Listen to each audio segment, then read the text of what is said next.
Hi, Brenda. I'm so happy to be here at Black Hills. And this is the studio of Black Hills, one of the sets.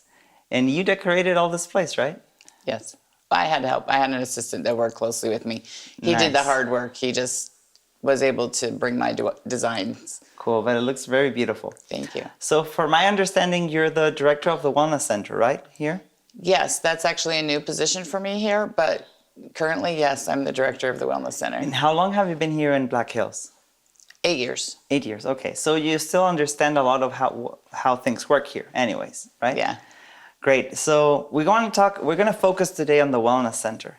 Because I know that my friends here that are looking for sure, they're watching this, or they have a wellness center, maybe leaders, or maybe they're wanting to start one.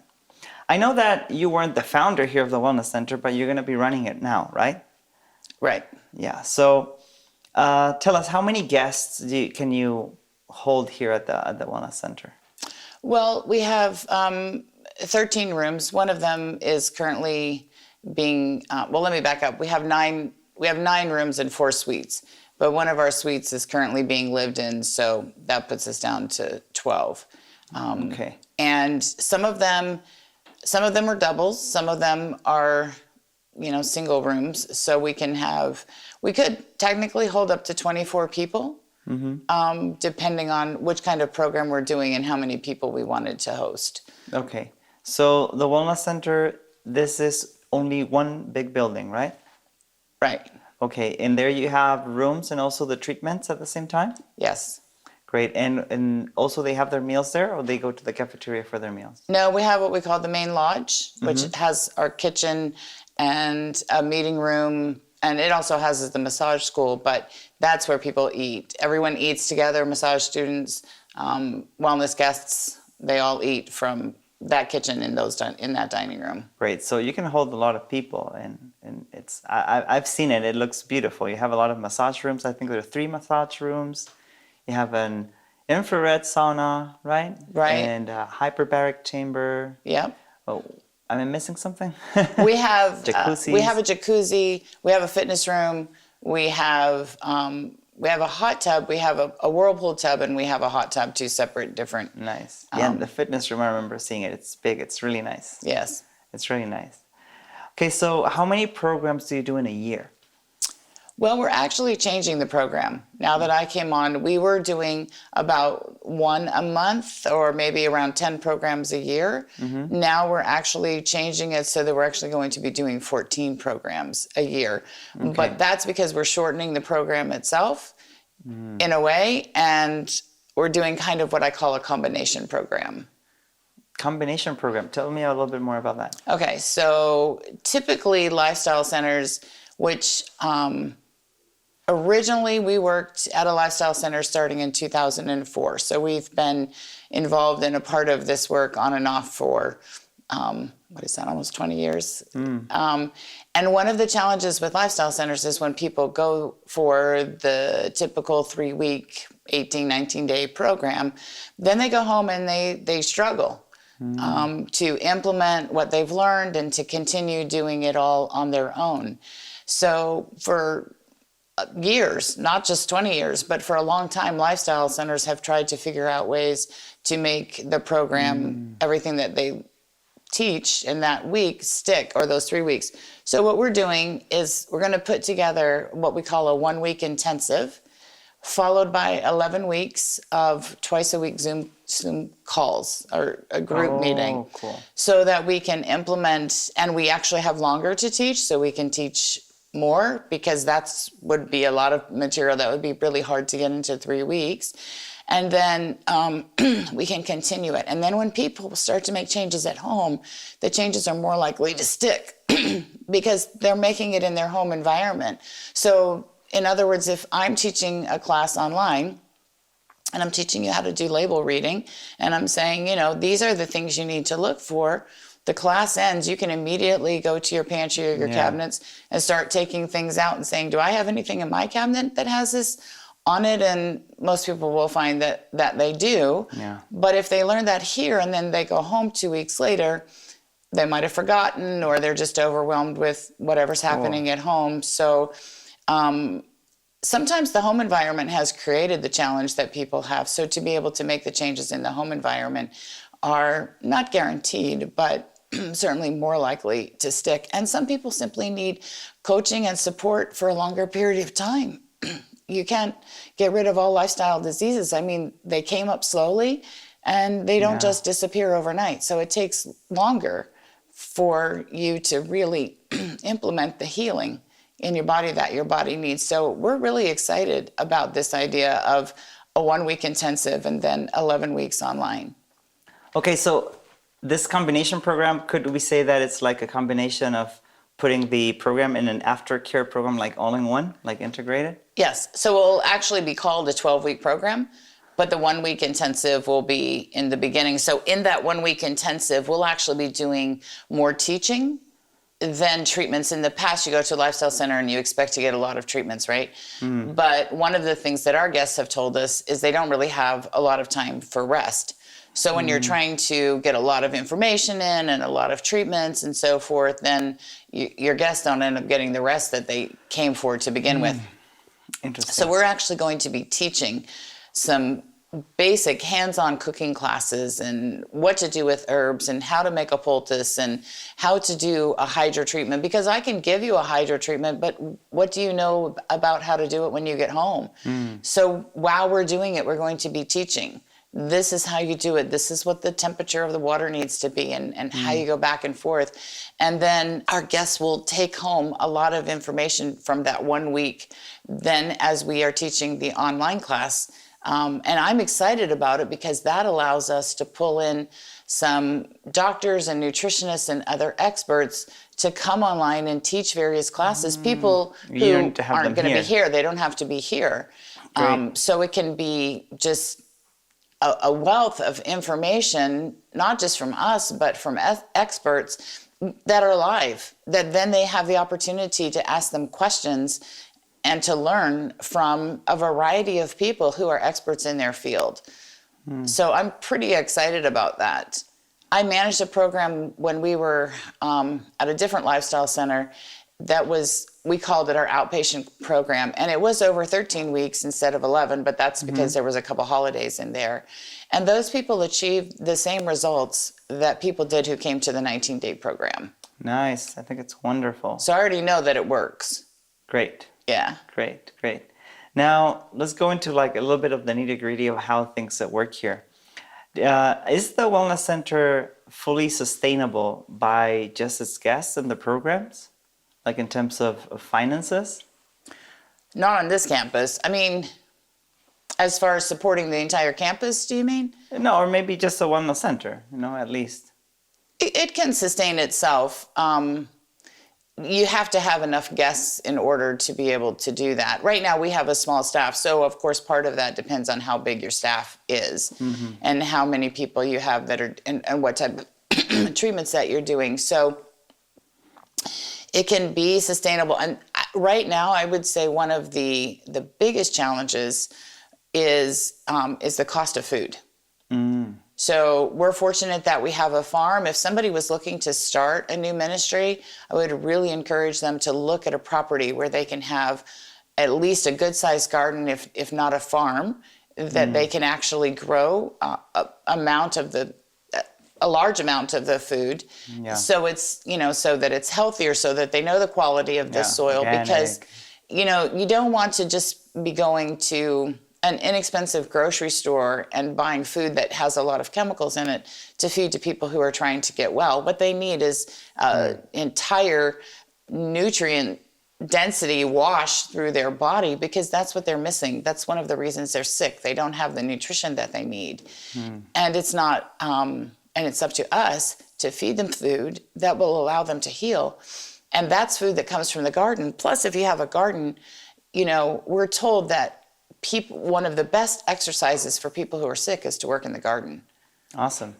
Great. So that is another consideration if you're starting a ministry, that you have to look at where's your garden and how are you going to integrate that into your program. So you just said that you have a small staff right now. So that means that if you're going to start with the programs on the Wellness Center, they're not going to be able to do full capacity, right? Or still?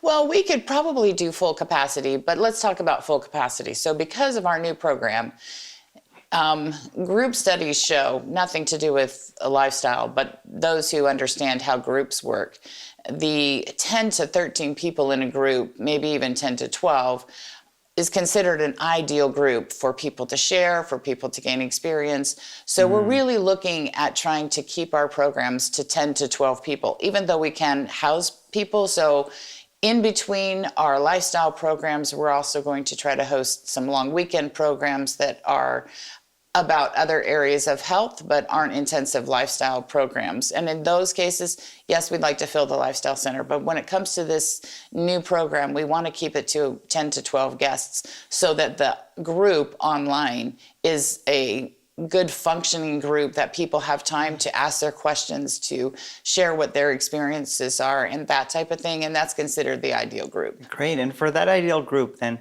how much staff would you need? How much are we talking? How many people you have there?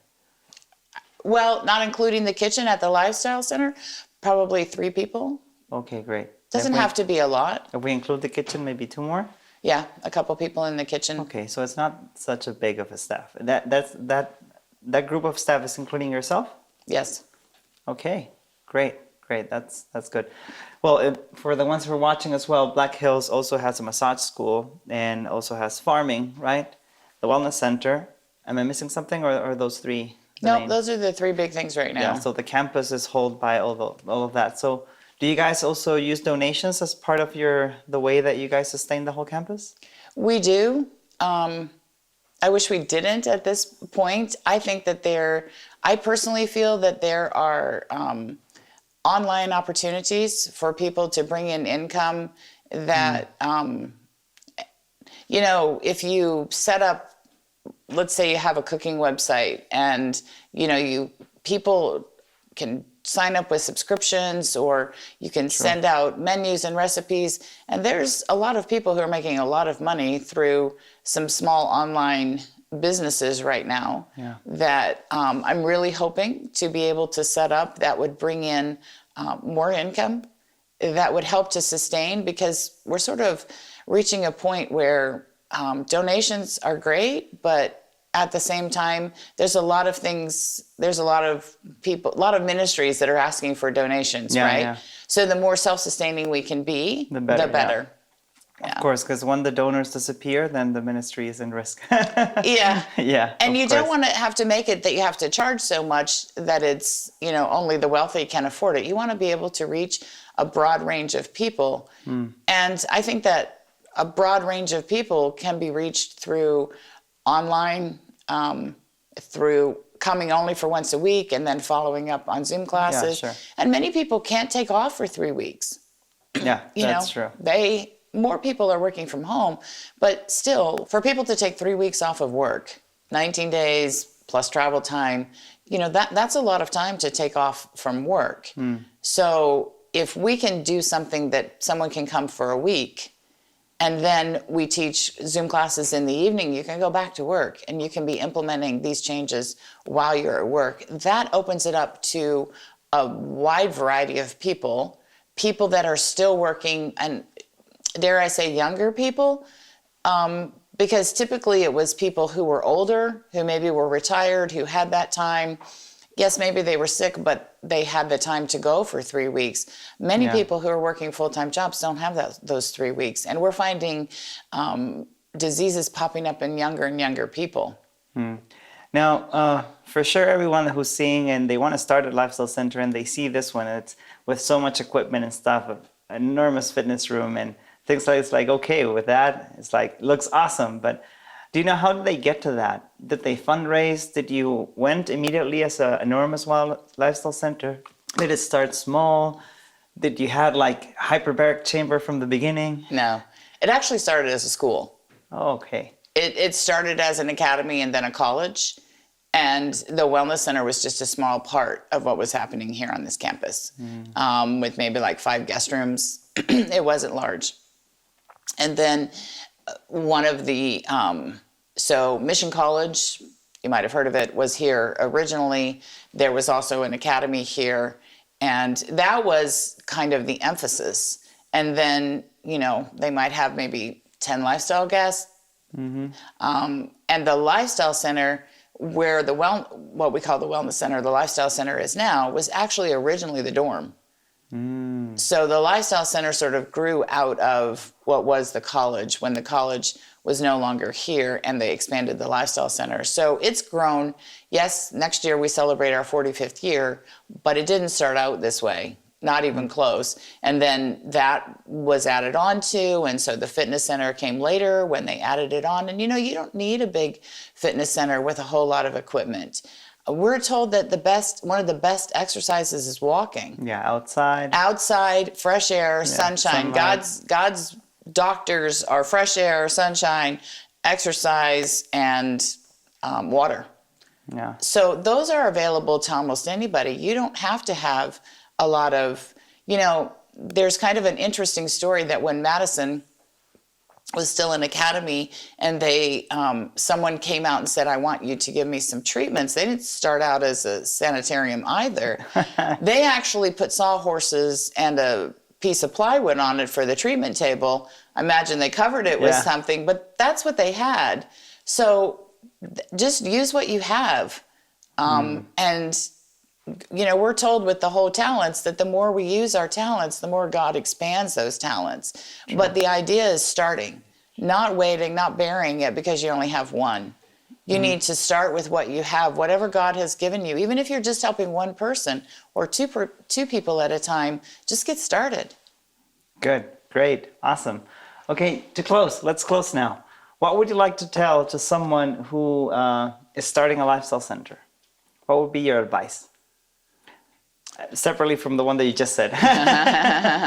Pray a lot. There's a lot of people who are willing to help or to give advice. We had some people who bought a property and they asked us to come and look at it and to give some feedback on that property, which the property itself was beautiful, but the house that was on it was not at all adequate really for doing a lifestyle center. For instance, it had a lot of steps. It didn't have adequate bathroom facilities. The only adequate bathroom was the master, so off of a bedroom. So learn how a lifestyle center works. Visit some smaller ones, and find out what you need. If you're going to be working with people who are sick or who have handicap issues, then you don't want a place that has a lot of stairs. You need a place that's easily accessible, that has what you need, that has some property around it that's quiet, and has a place where people can walk, and a kitchen that a couple people can work in. And then, just get started. But some place that you have the fresh air and the sunshine, preferably not a place that's dark inside, right? You want a lot of some windows, that type of thing, so that it's bright and sunny. And just ask yourself, how does it feel to you inside? Does it feel like a healing place? Does it feel like a place where you would want to go if you were sick? Or does it feel depressing and kind of just heavy? And maybe you already have a place, but those are some things to look for. You want lots of sunshine and light and fresh air accessibility and a kitchen that you can access. And don't worry about too many cupboards. I know this sounds strange, but most of the things you're going to buy in bulk. So if you have a closet that you can turn into a pantry, you don't need a whole lot of cabinets in the kitchen. You need counter space to work, and you could get that from tables if you need to. But you need more like a closet where you can store, where you have your buckets of grains and beans and that type of thing. Not a whole lot of cabinets. So it really can be very, very simple that you can start. And if God's Spirit is there, then people will be blessed and people will find healing. If you want to go to Black Hills and learn how a lifestyle center works, links in the description below so you can get in contact with them and go. Remember to like the video, subscribe to our channel, and share this video with others that want to start a lifestyle center, or maybe they already have one. Remember that at OCI, we're all about helping ministries thrive. If you want to know more about OCI, or if you have a ministry and you want to become part of this family, this network of ministries, links in the description below. Thanks for watching, and see you on the next one.